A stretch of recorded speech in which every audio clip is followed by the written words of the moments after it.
दोस्तों हाजिर है फिर नई स्टोरी के साथ। श्रावस्ती नगरी में कृषा गौतमी नाम की एक कन्या रहती थी। गौतमी उसका असली नाम था। काम करते करते वह जल्दी थक जाती थी, अतएव लोग उसे कृषा गौतमी के नाम से पुकारते थे। गौतमी ने जवानी में प्रवेश किया और उसका विवाह हो गया। गौतमी गरीब घराने की थी, अतएव उसकी ससुराल के लोग उसका यथोचित आदर न करते थे। कुछ समय बाद गौतमी के एक पुत्र हुआ। अब घर में उसका आदर होने लगा, लेकिन होनहार कुछ दूसरा ही था। गौतमी का शिशु जब कुछ बड़ा हुआ और इधर उधर खेलने लायक हुआ तो विधाता ने उसे उठा लिया।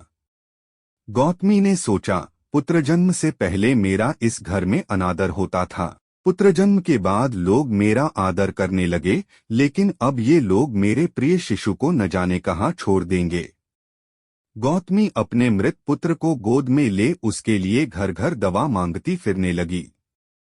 लोग ताली बजाकर हंसी ठट्ठा करते और कहते, पगली, कहीं मरे हुए की भी दवा होती है।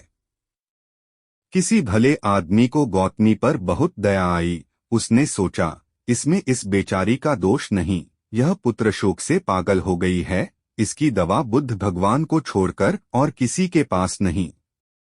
उसने कहा, माँ, तुम बुद्ध भगवान के पास जाकर उनसे पूछो।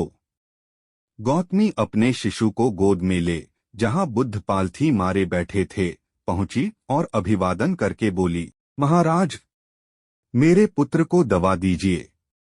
तथागत ने कहा, तूने अच्छा किया जो यहाँ चली आई। देख, तू इस नगर में से जिस घर में किसी की मौत न हुई हो, सरसों के दाने मांग ला, फिर मैं तुझे दवा दूंगा।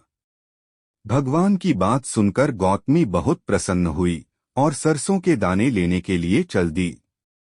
पहले घर में जाकर उसने निवेदन किया, देखिए, बुद्ध भगवान ने मुझे आप लोगों के घर से सरसों मांगकर लाने को कहा है, आप लोग सरसों देने की कृपा करें। गौतमी के ये शब्द सुनकर एक आदमी झट से घर में से सरसों के दाने ले आया और गौतमी को देने लगा।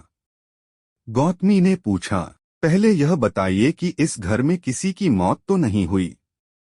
यह सुनकर घर के लोग आश्चर्य से कहने लगे, गौतमी, यह तो क्या कह रही है?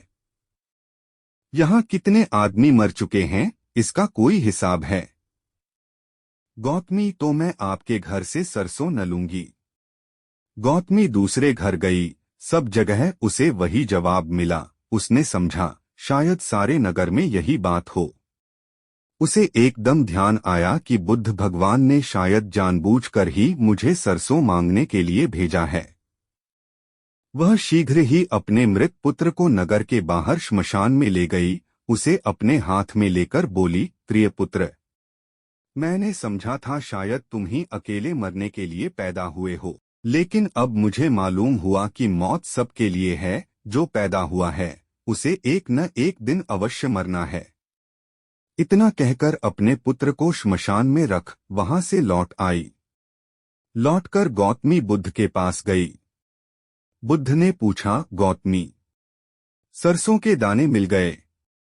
गौतमी, भगवन, सरसों नहीं चाहिए, उनका काम हो गया है। दोस्तों, कैसी लगी स्टोरी कमेंट में जरूर बताएं। धन्यवाद।